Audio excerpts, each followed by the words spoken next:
Wait. There we go. There we go. Is that right? Is that the right mic? Check. Why is my hand? What's wrong with my hand? Ah!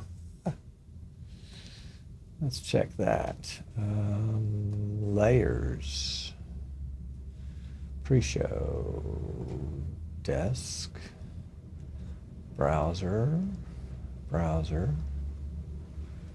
Yeah, what if we go here and go, oh, I see the problem. I see, he says. He's got to be like that in order for that to work. And let's try something else. Lower third. What if we stretch this? No, that doesn't stretch it. That just moves it. This would stretch it. Don't want to do that though. We'll leave it there. All right, we'll leave it there. Good day, Dave. Don't tap mics to check audio. Well, how do you know if it's working? Check 1 2. Check 1 2.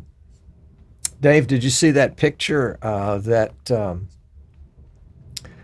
got posted about the StreamCon from 2015, 2017? Well, when was it? It was on Facebook today. Whoops. Don't want to do that. Holy cow. Let's see. Let's pull up the Facebook. Let's pull up the Facebook.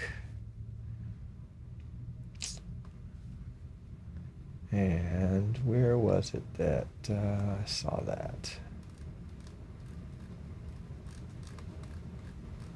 Oh, well, I can't find it now. You know, it's one of those things. Facebook is like, you know, if you got it now, you'll never find it again. It is not an archive kind of outfit, Facebook. No, definitely not. Definitely not an archive. Definitely not an archive.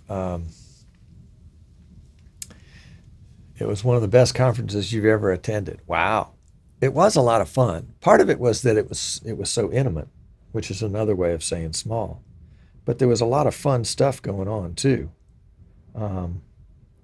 Howard had that, I'll never forget that wireless camera setup that we took outside the hotel and took down the street, you know, quarter of a mile or half a mile, and it still worked. Yep. Yeah, more of an extended meetup. Yes, that's really what it was, with lots of presentations and such. Maybe we ought to do that for the Streaming Idiots meetup, is have some presentations instead of just mingling and prizes. I don't know. It was like 2 days. So there was plenty of time to mingle. And, you know, looking back over that picture, I got to see if I can dig that up. Holy cow. Let's see.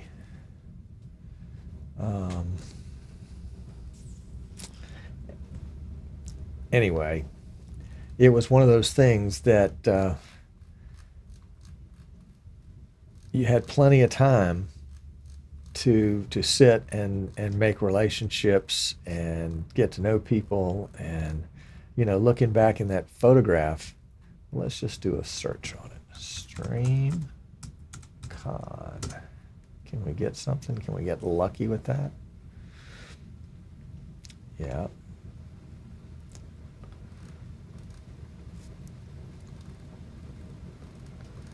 Do I see a picture? No, I don't see a picture. Oh, well. Oh, yeah, there it is. There it is. StreamCon 2017.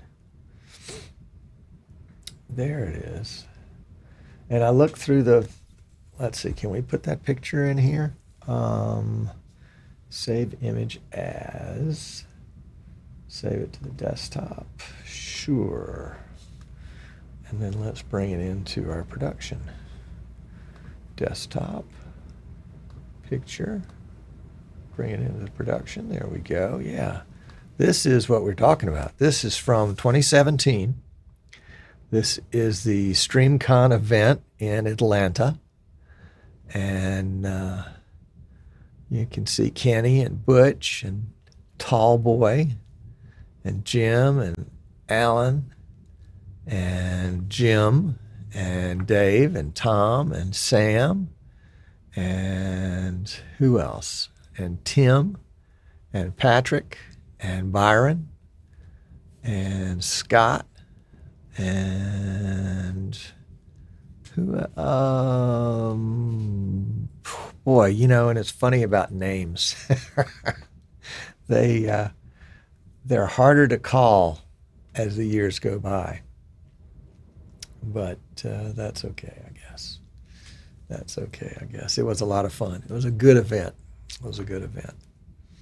And that's, you know, to me, that's kind of like the NAB. It's not quite as intimate, obviously, but it does allow you an opportunity to hang around with people who you have a lot in common with, and share and learn, you know, ask questions, have debate back and forth. Definitely good stuff. Definitely good stuff.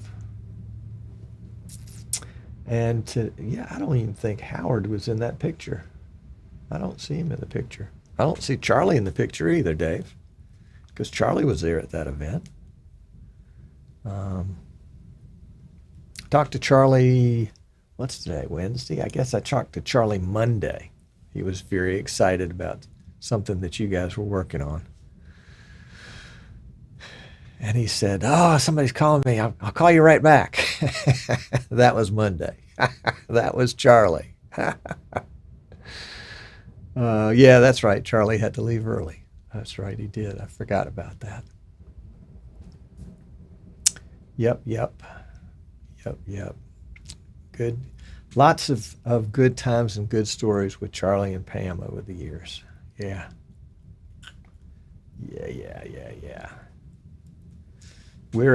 Sandy and I are actually heading for Virginia this weekend. Going to be up in Charlottesville, visiting my mom and my brother.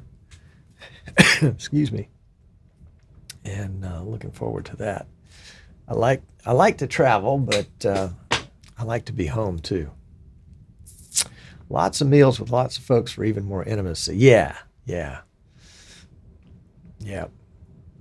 I agree with that. There is something about just sitting around with a cup of coffee, you know, and after a meal, no great agenda, just to shoot the breeze and to catch up. And I like that. All right, how are we doing on time? Got a couple more minutes. Let's see. Let's go back to this screen and see what I might be missing.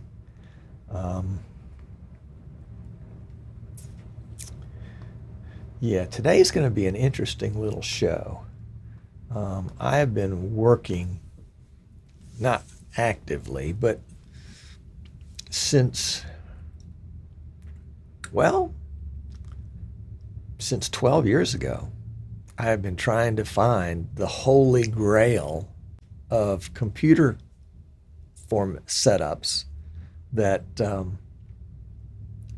will allow you to do a portable live streaming setup. And I think I may have found it. Dave is saying in the chat, and I'm sorry I don't have the chat up, but YouTube and vMix social are not playing nice today. YouTube in fact, everything I saw on the internet was a little sluggish. When I tried to log into YouTube to set up this live stream, it rejected my login the very first time.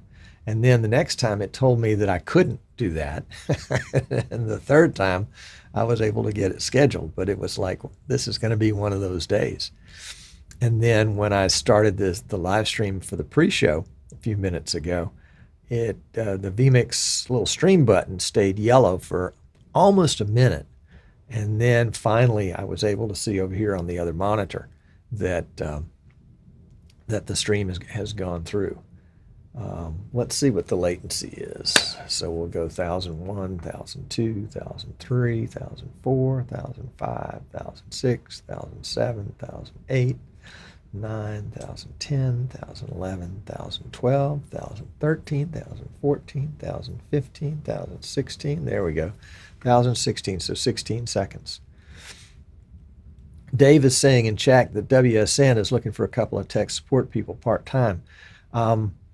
And this is a cool little gig. WSN does works with schools, high schools and colleges that do any kind of streaming, but mostly sports, and predominantly high school. So a lot of Thursday night, Friday night work, and then with the colleges, it's Saturday and Saturday night.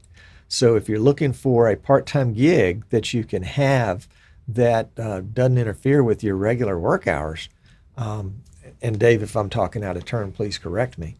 But if you're looking for a regular gig that would be just part-time, seasonal kind of work, give it a go.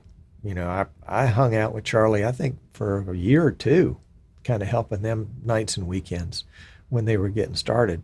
And just, he sent me a cell phone. The cell phone would ring and somebody would be on the other end that needed assistance right then. It was a lot of fun. And, generally it was the folks that were just new getting started, and they had entered the stream key wrong, or they didn't have the system plugged into the internet, or, any number of other kind of rookie errors. We've all been there. We were all idiots once. Some of us still are. Yep. So if you're interested in that, Dave, do you want to put a website address or some contact information in there so that they can respond to you about that? And we'll do that again, maybe in post-show or something like that too, so that we can see if we can round you up some folks.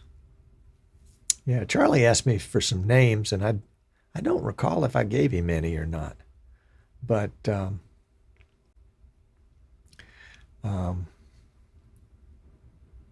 bet somebody like Kenny or Kyle or Scott, might be interested in something like that on a part-time seasonal basis. Yeah. Part-time seasonal basis. All right, let's see how we're doing here. We're doing good. We got a few more minutes. Today's show is kind of interesting because we're doing the old dual part. I've got my own little sort of desktop studio set here, definitely a one-man operation. And then I've got the big green screen studio over there, even though this is a green screen behind me. I want to, we're going to take the show over there for some of the show. And I've got I need to get a shortcut set up here on the X keys. I'm glad you reminded me. Hello, Martin. It's good to see you. Glad to have you. From Switzerland to Alabama. Glad to have you. All right, let's see real quickly here. We need to get some shots set up. So what are our shots? Bear with me just one second. We're going to go to this shot right here, which is number 2. Well, let's just make it number 2 on the shortcut. So we're going to edit. We're going to find, because this button is probably in use somewhere, number 20. It's not in use. Huh. All right, well, let's add. We'll do number 20. We'll do OK. Function is going to be a cut. And the cut is going to be to camera 2. That'll be pretty easy. All right. And then their trigger set up so that when we cut to the studio mic or to the studio, it'll turn on the overhead mic there, and it'll turn off this mic that Dave doesn't want me to touch. Dave says not seasonal any longer. All right. Yeah, that's right. You guys are probably doing, basketball and softball and volleyball. You may have the summers off. But yeah. Hello, Jan. Good to see you. Good evening from Bornholm. Oh, and your summer cottage at the shore. Oh, wow. Good deal. Good deal. I hope it's lovely. I hope it is lovely. Yeah.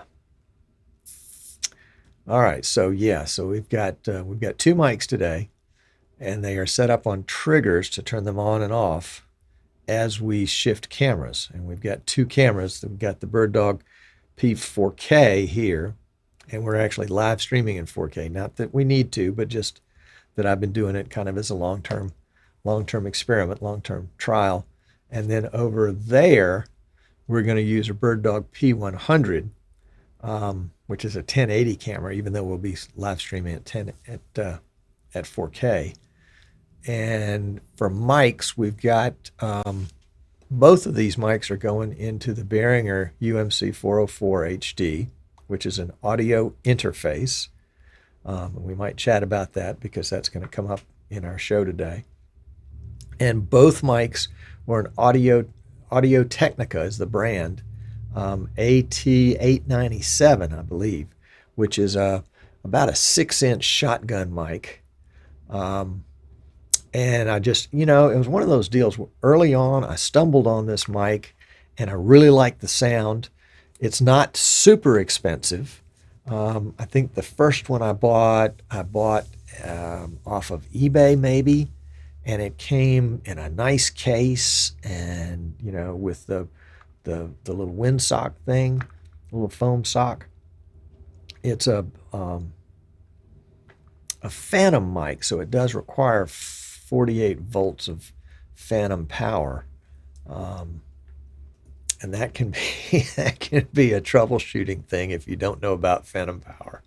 I remember somebody at our church turned off the phantom power one time at the church, and then I don't know why they turned it off. They were just, maybe they thought it wasn't necessary, and so they.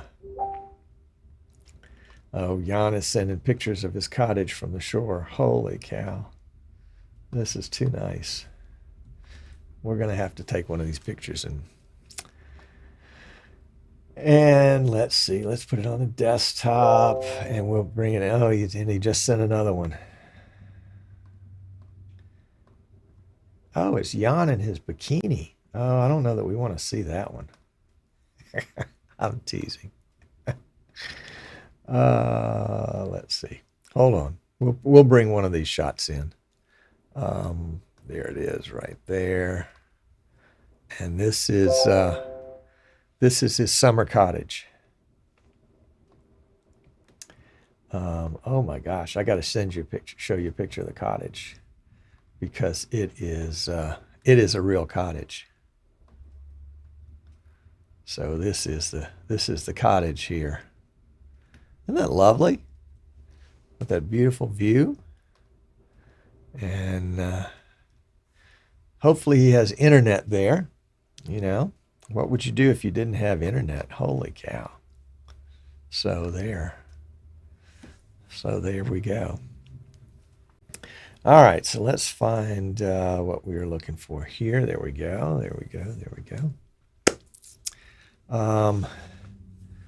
Janky Roar Gaming, good evening from India. Welcome, glad to have you.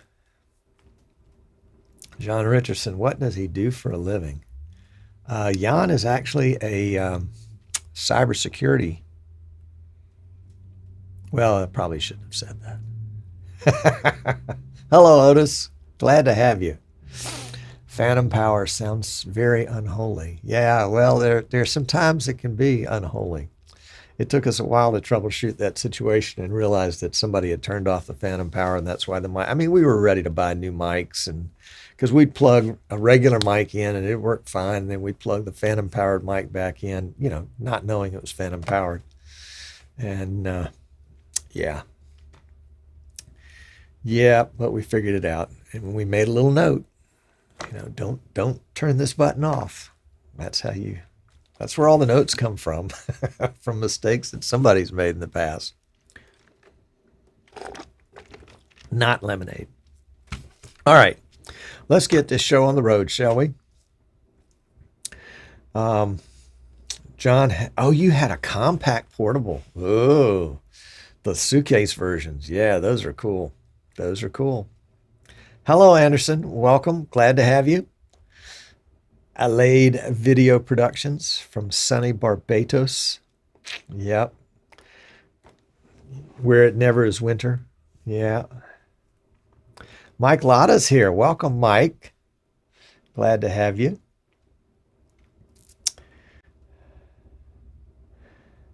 Jan's official title is Enterprise Operation and Security Architect.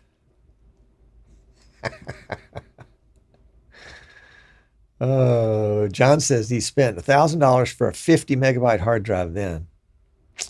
Yeah, I remember one of the first PCs I sold back years ago in the MS-DOS CP/M days, when Windows had just come out with, you know, what was it?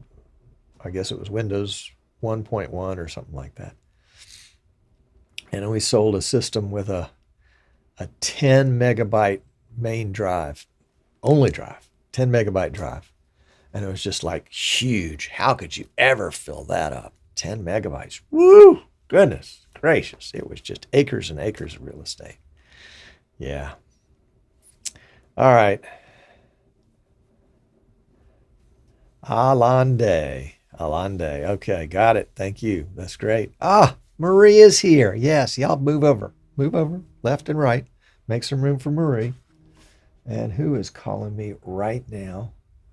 It's somebody that called me this morning at 10:47. I am going to have to send them to voicemail, unless they're calling to tell me there's something wrong with the show.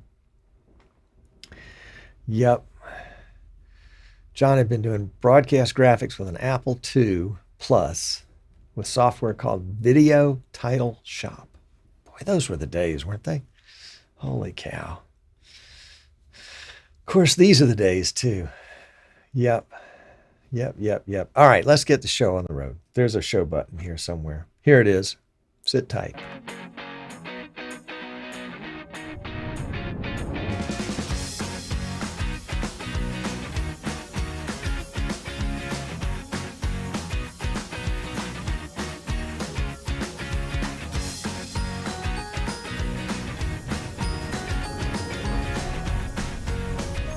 It worked. Yay. Why do I act surprised every time?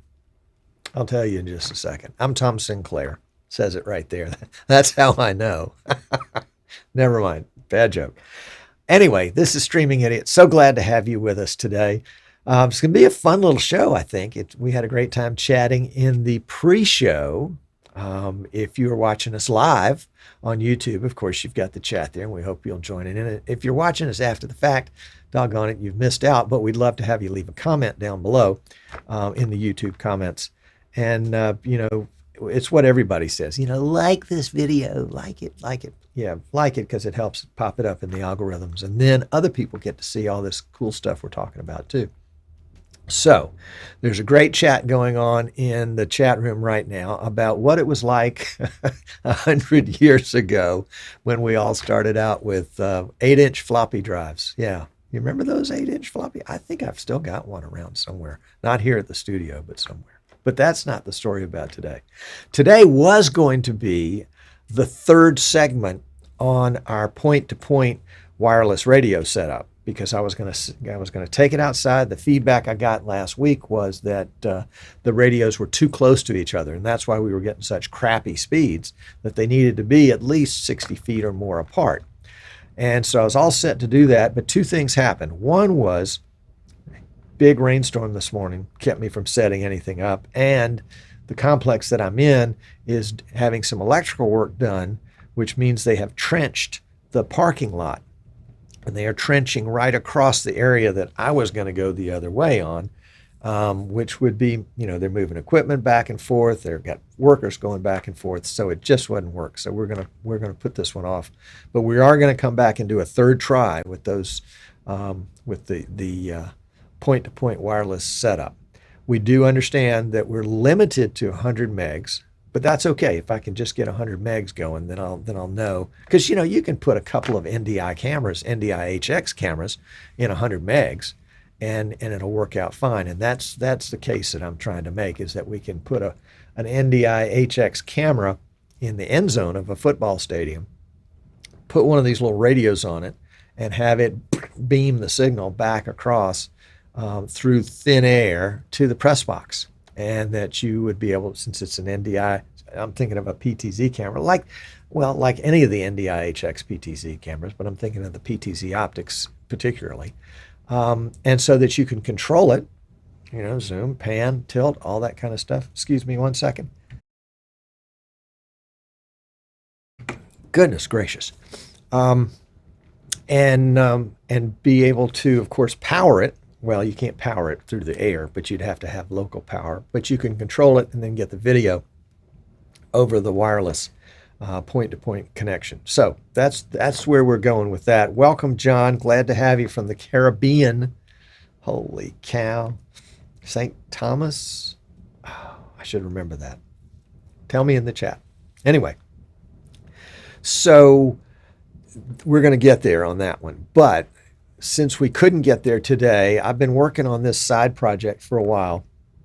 Back when I first started live streaming, was live streaming soccer for our local high school. Excuse me. Back in 2007, 2008, and was lugging a lot of gear around, cameras and mixers and, well, not plural, but PC, multiple monitors, all the thousands of cables that you end up using, and thinking, boy, I wish I had one of those good old-fashioned compact luggable computers that would run this kind of thing. And then it would have the monitor built in, it would have the keyboard built in, mouse, all that kind of stuff. Everything could plug into it, and it would just lighten the load. Not really, because it was heavy, but at least it would be carryable with a handle, because I was using these big foot lockers, and everything was piled in there.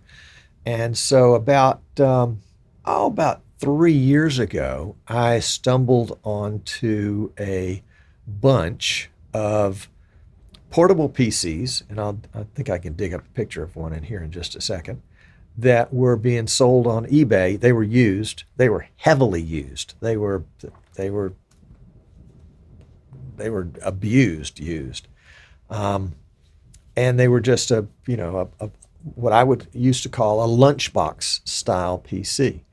And hang on a second. Let me see if I can't pull up a copy, because I bet I've got it in here somewhere. One second. Nope, that's not it. Oh, come on, Tom. You can do this stuff. You know how to do this. You know how to do this. You're an expert. Did I go through and clean out all my pictures? I must have. I must have taken that out. Oh no, there it is. There it is. Hold on. Let's drag it into vMix. Let's love it. I'm just going to take it off my desktop, and I'm just going to drag it in. And did it go? Did it? Yeah, there it is. Okay. And this is the system. And so we basically rebuilt them, and we had everything on the exterior powder coated. You can see the black one in the background. The blue one in the foreground has a little keyboard that folds down with a trackpad built into it. The suckers are heavy, but they are bulletproof. They are. And I've still got probably half a dozen of them or so on hand. It's the kind of thing that not everybody wants or everybody needs. The cases, I think, retail for about $2,600. Because they're like aircraft aluminum chassis, and they're just built to be destroyed. They're built to be destroyed. And I think Ken's got one, and TC's got one, and the folks here in Fairhope for their live streaming have got one, and I think I've sold a couple others. John, you want one? Sure, no problem. Um, and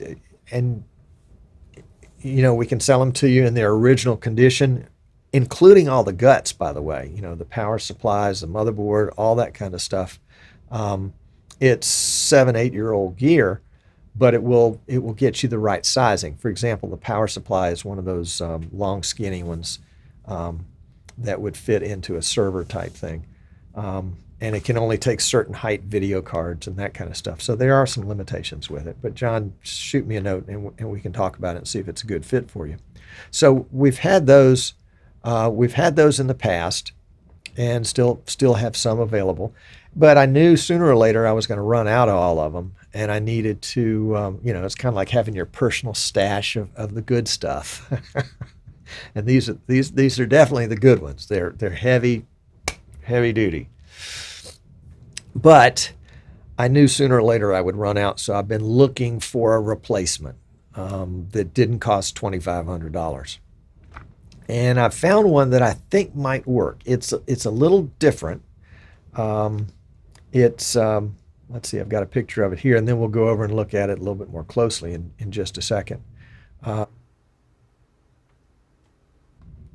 Yeah, that's a live shot. Let me give you a pre-recorded shot, because a live shot changes the camera.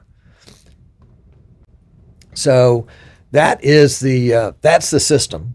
It has a monitor built into it. It doesn't have a keyboard or a mouse.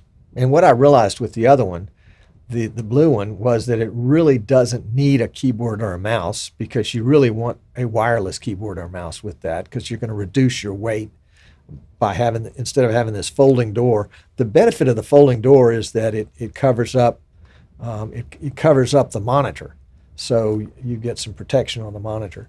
But it comes with a rolling bag. One of the things I like about it, and we'll look at this more closely when we get there, and I'll go back to this shot, is that it's got a built-in audio interface.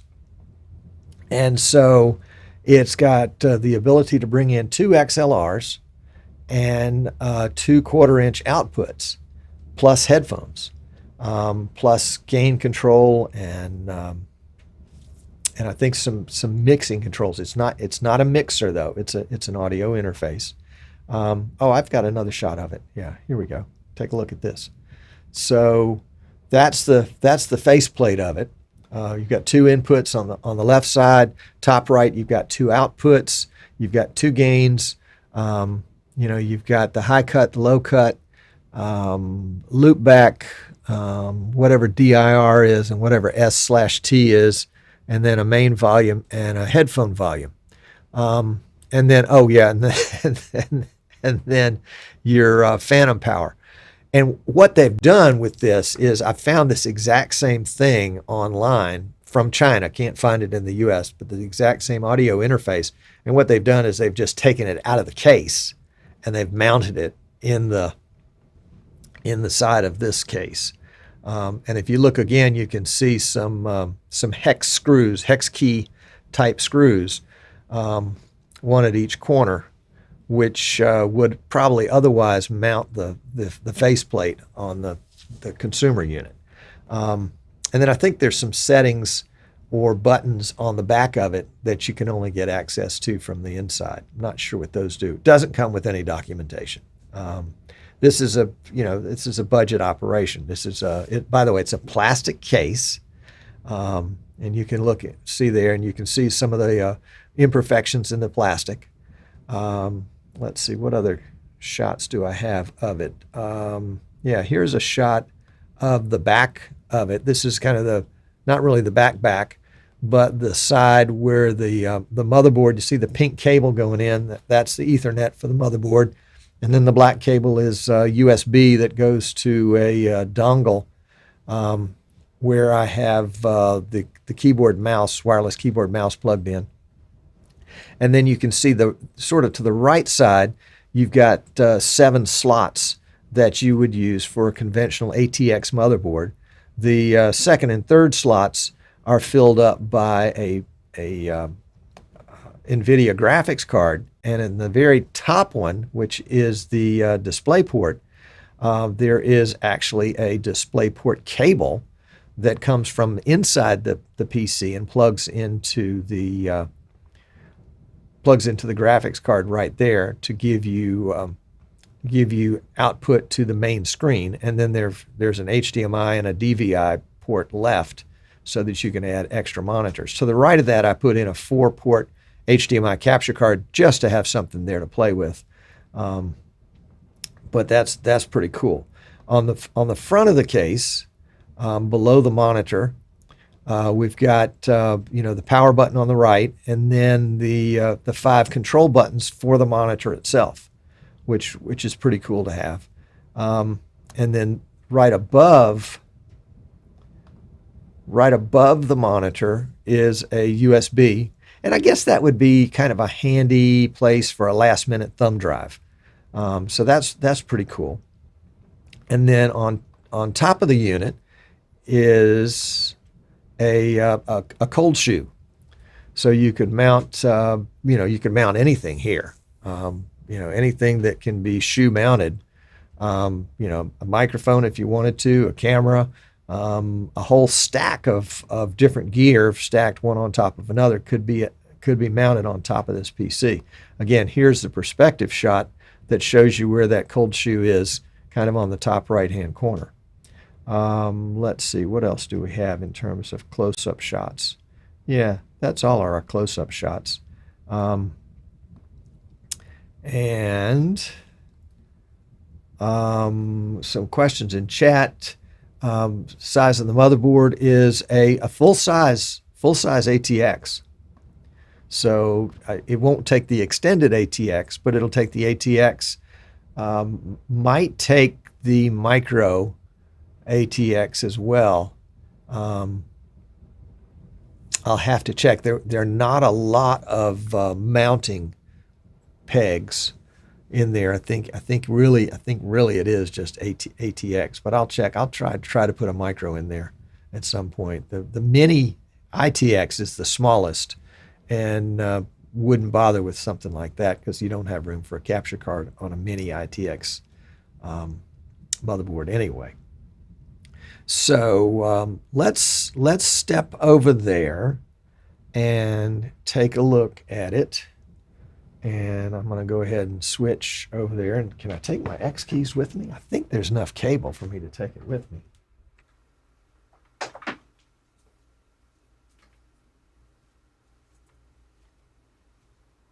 Okay. All right, now, let's see if I can't get the shot here without being too much in the way. I was playing earlier with an actual microphone, and this is not a phantom powered mic, although it could have been. And so let me go ahead and just plug it in.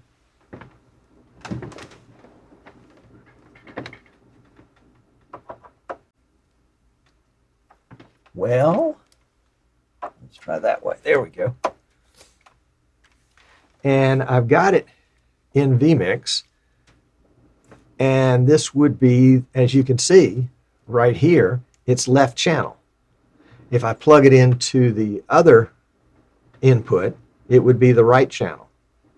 Or if you wanted 2 independent mics that were not on the same input, you can do what I did here, which is bring in the same mic 2 times.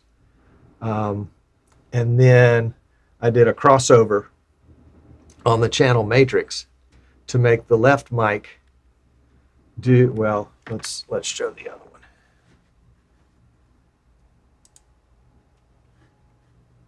one. Oops. Yeah, there we go. So this is the left mic, and I crossed over on the matrix, so now you can see the output is left and right channels. And if I were to plug it into the right side, I would get the same kind of thing. The gain, I don't know if you can see the gain, but the gain is almost all the way up. Same kind of thing I have with my Behringer UMC 404 HD, Behringer Euphoria UMC 404 HD. I guess I don't need to talk into this. But the Behringer, you have to crank the gain way up on that one too. On the inside, this simply plugs into a USB slot on the motherboard, USB 2.0. And so it does take up one of your 2, 4, 6 USB connectors on the motherboard. It doesn't plug into the side like the monitor does. Let's see what else. I am just using a Logitech wireless keyboard and wireless mouse that I've got plugged into a passive hub, and I've got some thumb drives here that I was using to install some software on vMix in here.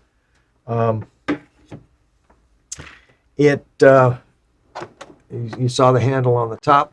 The criticism I have is that it's plastic. The case is the frame, the chassis itself is aluminum, but the outside portions are plastic, so it's not going to take a beating. The back cover, and I've got the cover actually off, but let me grab it. The back cover is steel. Yeah, I don't think that's aluminum. It's too tough for aluminum, or at least I don't think it's aluminum, and it's pretty heavy. But that would cover the back, and then the front has, I don't know if you can see, yeah, you can see a little bit right there, kind of a little stair step here, and then just a little bit of a hood, about 3/4 inch of a hood. So as this guy might come down this way so that you can work on the back, the monitor would not come in contact with the surface. And then it comes with a, nothing is ever in reach. Hold on.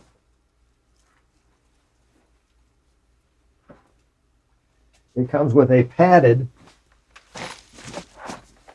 travel bag. And this would be like a, my wife would call this a flexible cooler. And it's got about, I don't know, maybe 1/2 inch of foam padding all around it, and in the bottom and in the top, and a couple of handles, and then a side pocket, which would be for your keyboard and mouse and power cable. Yep, no internal pockets. Oh, what's that? I bet that's the motherboard mounting screws that I was looking for this morning. Yeah, oh, look at this. Oh, now we're talking. This is a USB light. So we can go right there. I don't think I have that one plugged in yet. But that would be a LED light that would be powered USB. What other goodies do we have in here? We have some adhesive tape of some kind, motherboard screws, a small Phillips head, some zip ties, and then the back plates. Okay, we're good. Glad we opened this box together. So we'll get that out and we'll throw those away. The case is going to retail, I think, for about $1,200. We're going to put it on sale for $9.99 to get it started, but like $11.99 will be its regular price. And then so far, and that'll just be the case, and everything you see here, except the microphone and the keyboard and the, what do you call this thing? The mouse. Yep. It will not come with a power supply, but the good news is it takes a full-size ATX power supply. So the gear that would go in it, in fact, let's go ahead and take a second, and we'll spin it around and show you the nakedness of the back. Let's unplug this and get this out of the way.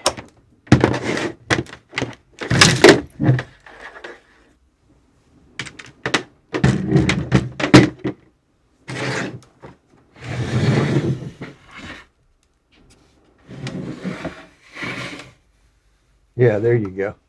So full-size power supply, a fan. Yeah, there it goes. Whoops. Blowing. Is it blowing out? Yeah, so it's pulling hot air out. Motherboard here.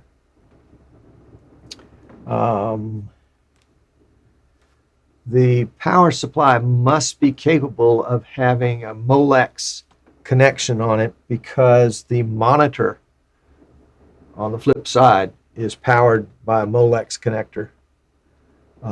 Molex is just that old-fashioned kind of four plug connector.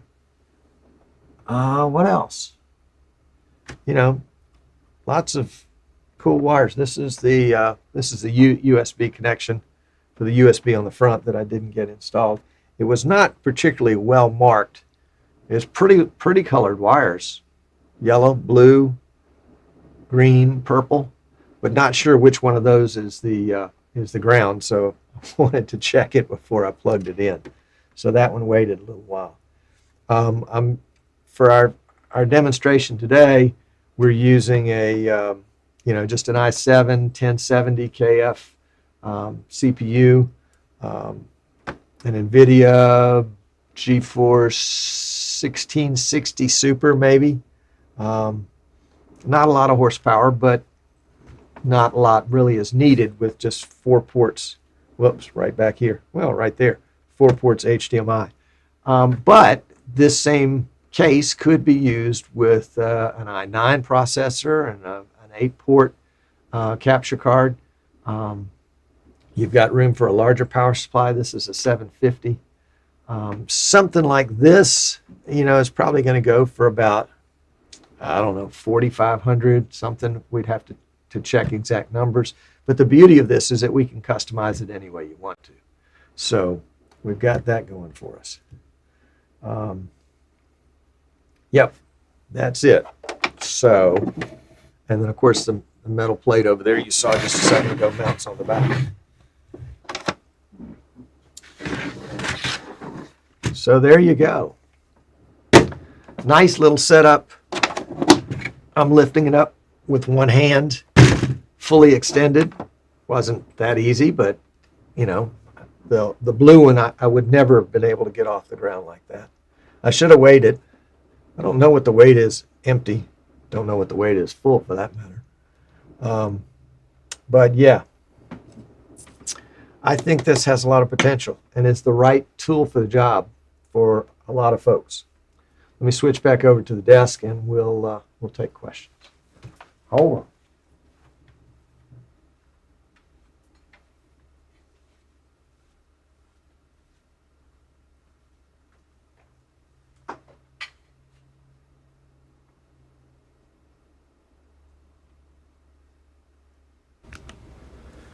Okay.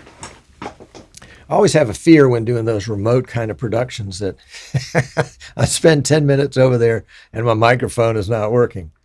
So yeah, so let's see. What did I miss?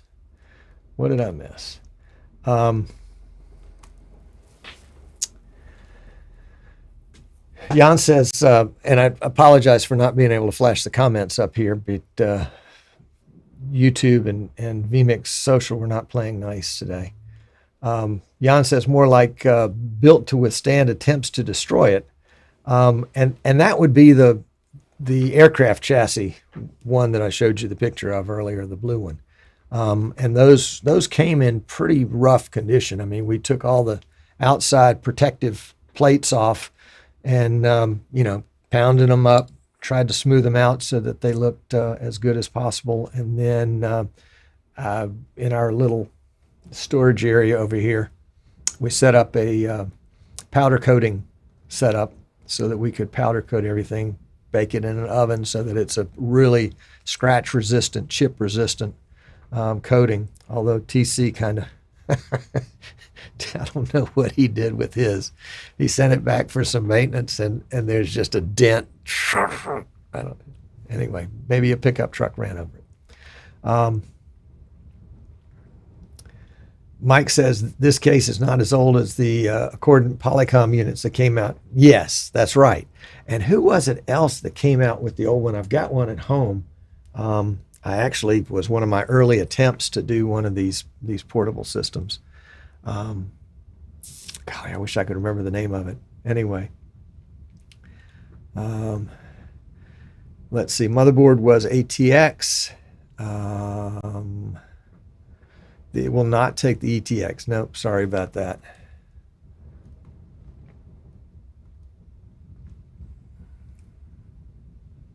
And Mike says you should be able to tell each input to be sent to both channels.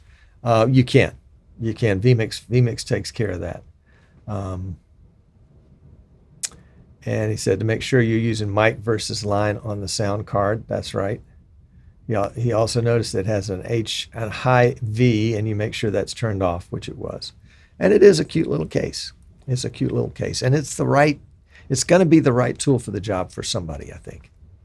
That's the thing. Because it will be portable, lightweight, and as versatile as they want it to be. Hey, Clint. The case itself will retail for $11.99. It's on special for $9.99, and then we can build anything you want to in it in addition to that. The case comes with the case itself and a padded bag to carry it in. It does not come with anything on the inside of it. Well, it comes with a 17-inch monitor, and it does come with a 2-channel audio interface built in. And some other cool little stuff like a cold shoe on the top where you can mount anything that you can mount on a cold shoe. And that would give you, options to mount a camera or a microphone or something like that up there. And then it has a USB port on the front. And it comes with a cute little, it surprised me, I'd forgotten about that, a little LED light on a flexible rod that would plug into the USB. So it's pretty cool. We'll be putting them in our store here shortly. And happy to answer any questions that folks may have about that. So yeah, there we go. It'll be fun. It'll be fun. We're going to close out the regular portion of the show right now, and then we'll come back with the post show right after this.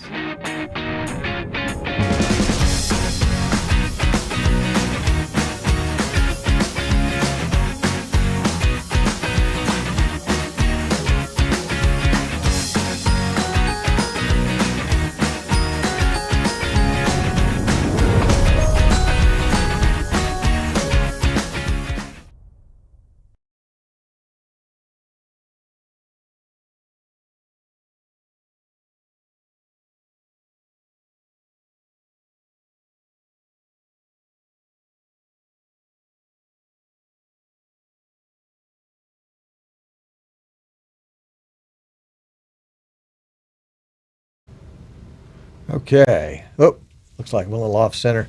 Had to take the chat out of there. So there you go. John says, how do you think thermal control is? I think that thermal control is going to be okay. The back of the unit is pretty well ventilated. There is a room for the larger, 120 millimeter fan in one end, and then the other end is going to be the motherboard end. Well, hang on a second. Let's go over there and take another look at it. Let me cut to that spot and we'll take a look.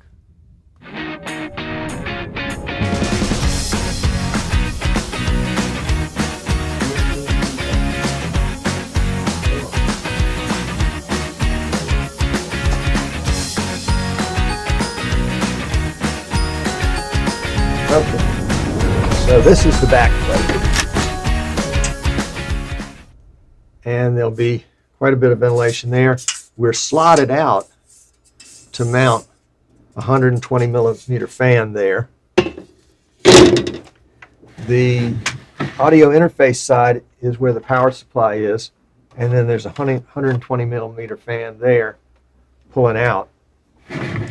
On the other end, they're not present, but there's room for one or two 60 millimeter fans, maybe even an 80 millimeter. And yeah, and then the top is ventilated under the handle, and the bottom is not ventilated at all. So there we go for ventilation. One fan built in. Other fans here and here you would have to add, or I would have to add for you. But I think it would be okay. We'll have to test it.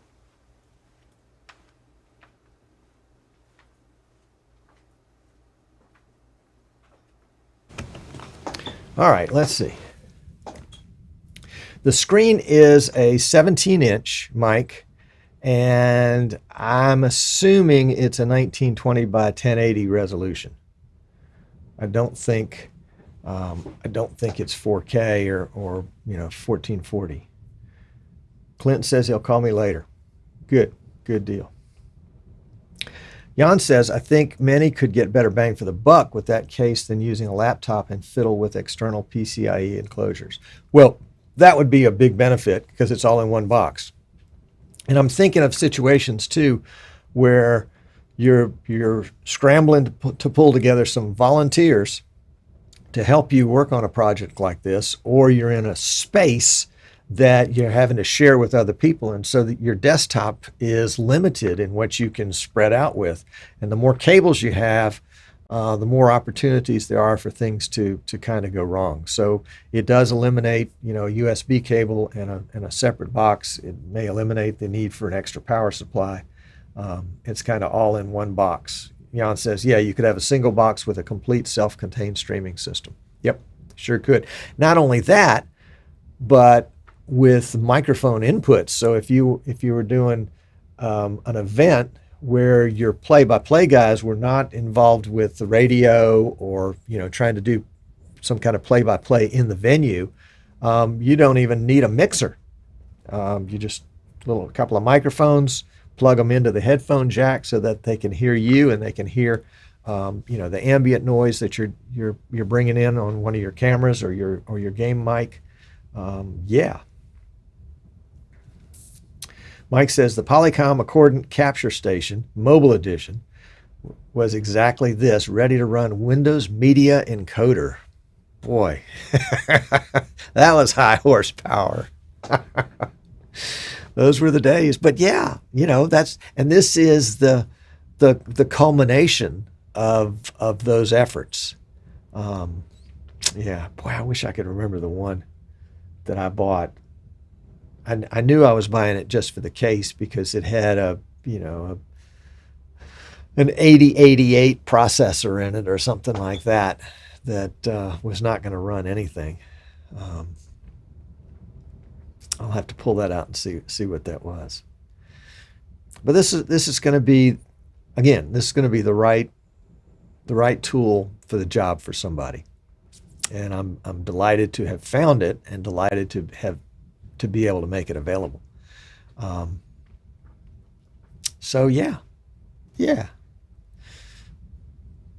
If you haven't already, I would sure appreciate if you would give me a like, a thumbs up, because it's going to mean other people get to see it because it helps the algorithm. That's the thing. And since, I'm not asking for money, you don't have to join my club, you don't have to be a monthly subscriber, for $7.99. All I ask is just a like.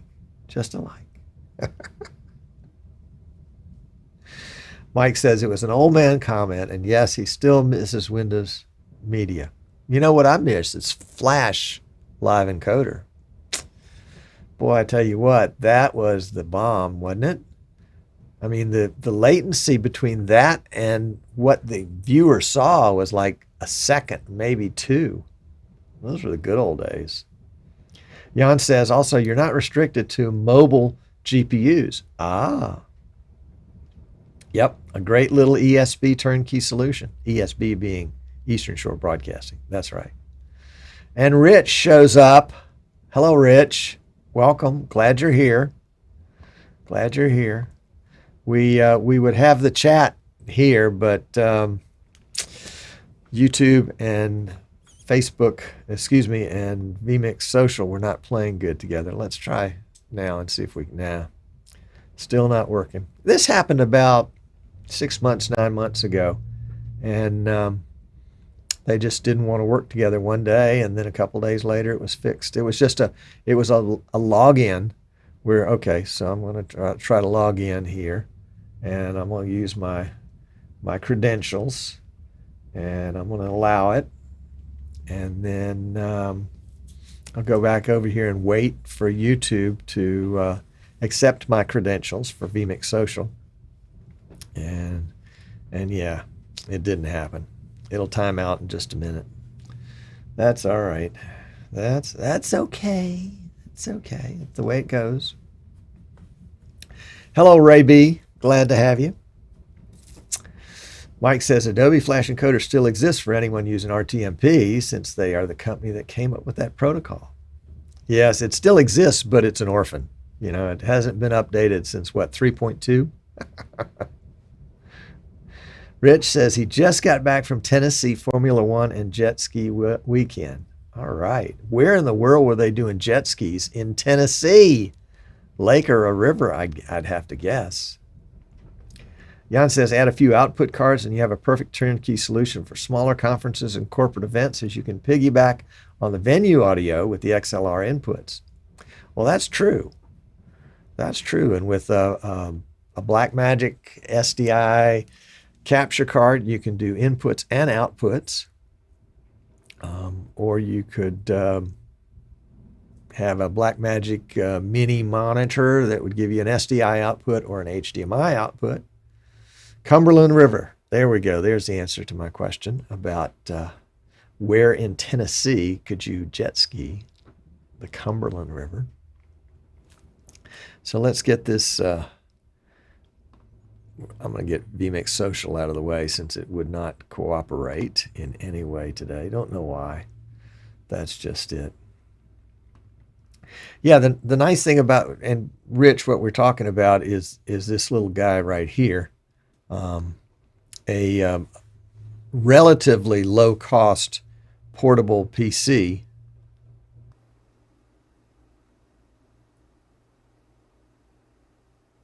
with its own audio interface. Pretty cool, I think. It's taken me a while to find them. I found some of the $2,500 ones, the aircraft aluminum chassis ones that I bought used off of eBay, and I've been refurbishing those. But this is something that can be had for $1,200, $999 special. But it's a metal chassis, but it has plastic framing on the outside, so you're going to have to be a little careful with it.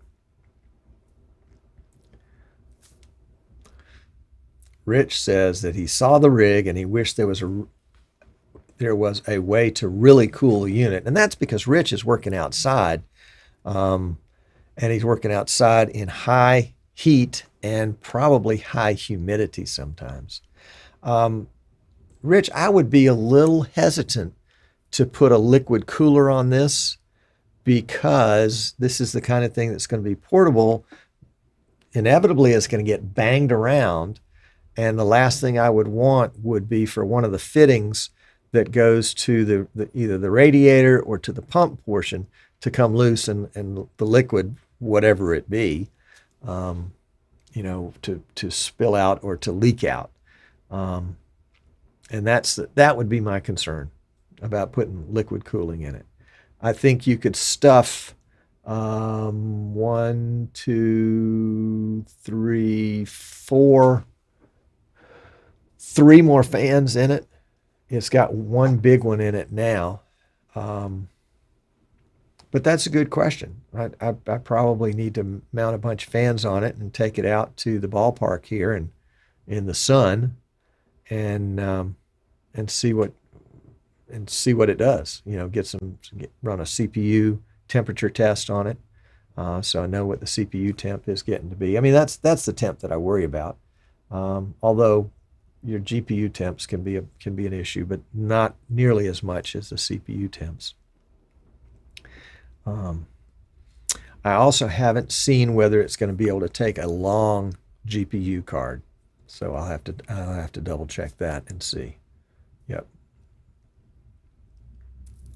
Jan says, and I have seen a lot of idiots, I take no offense at that, showing up with an ATEM Mini and a MacBook and a USB audio mixer trying to do a corporate event stream. Amateurs trying to play professional. Yeah, they're trying to break in, and they're using the gear that seems affordable, and they're reading the spec sheet on the gear to see how it does. And so I think and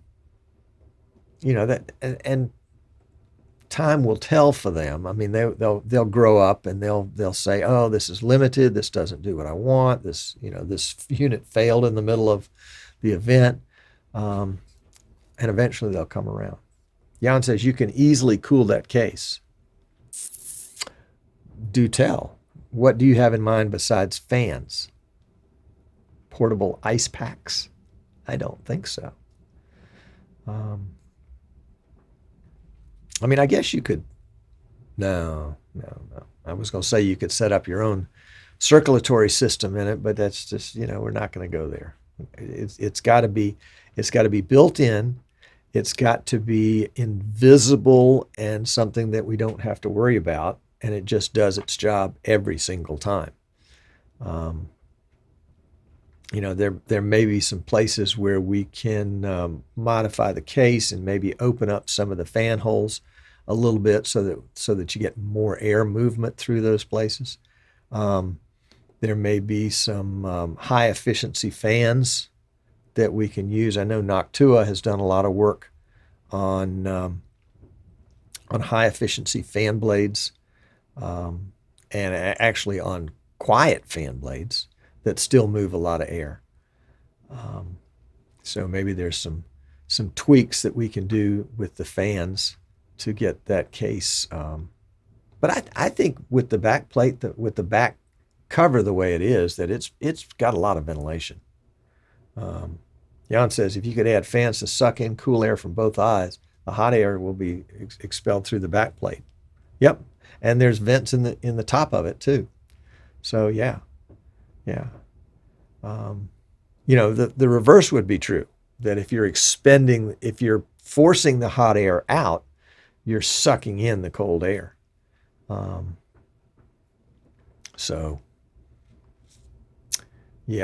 think I would rather have, what would I rather? Would I rather have the hot air escape on its own, or would I rather force the hot air out? I'm thinking I'd rather force the hot air out. I don't know. You tell me. I know there's probably some science on that somewhere. And in fact, I probably used to know what that was at one point. Yep. But who's counting? What can I say? Who's counting about the science? Let's see.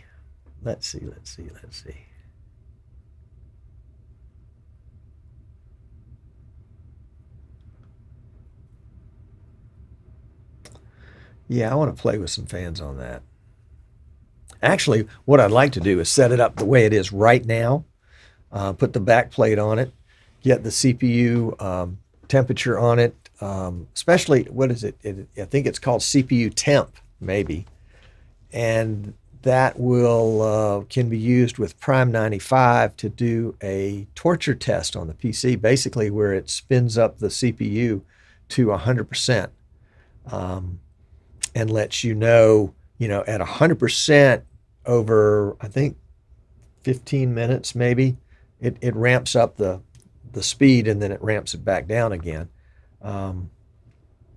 But it would be easy to see how the temperatures do, and whether you're adding fans or reversing the direction of the fans actually has a net effect on the CPU temperature. And you can assume if the CPU temperature stays lower with this particular setup, the same would be true with the GPU and the power supply and all the other internals too.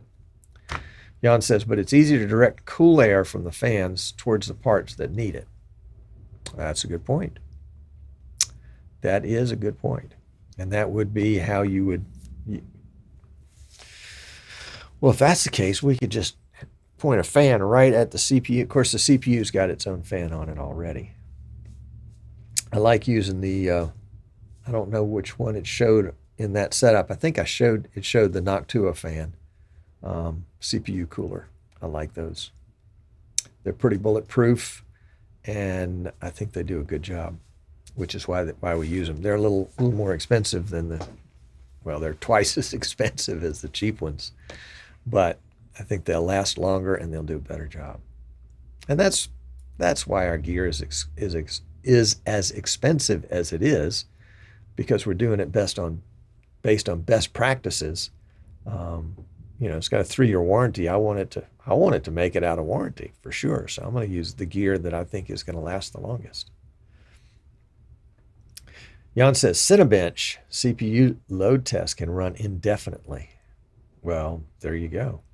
Not that our live stream is going to be indefinite, but it would be something that we could test for 3 hours, say, the typical sporting event. Cinebench can be downloaded from the Windows Store.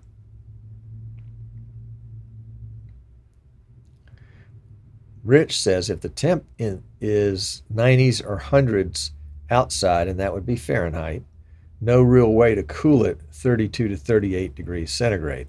No.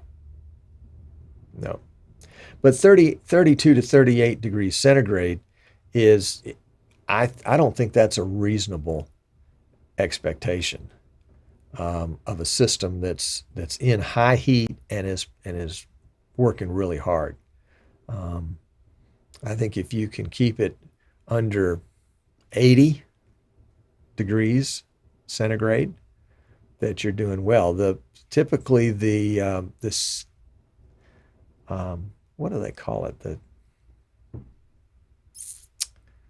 Oh golly, there's a name for the threshold temperature in a CPU, and for most CPUs it's about 100 degrees centigrade. That any more than that, and you get into the area where the CPU may start throttling, and might go into a sort of a permanent state of throttling.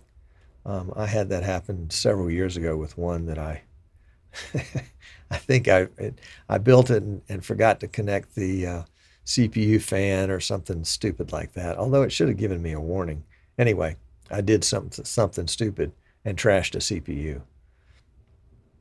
So yeah.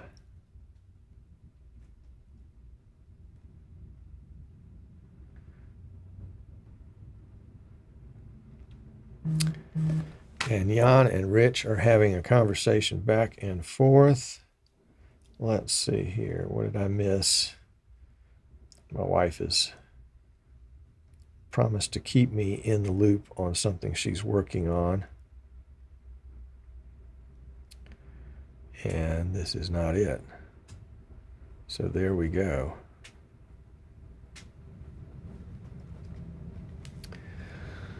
All right. All right, guys. Well, I think we're going to wrap this up today. If if you're interested in this, shoot me a note. You can do it through Facebook. You can go to our website, Eastern Shore Broadcasting, and contact me there. You can call me. You can send me a Facebook message. There's lots of ways that you can get a hold of me.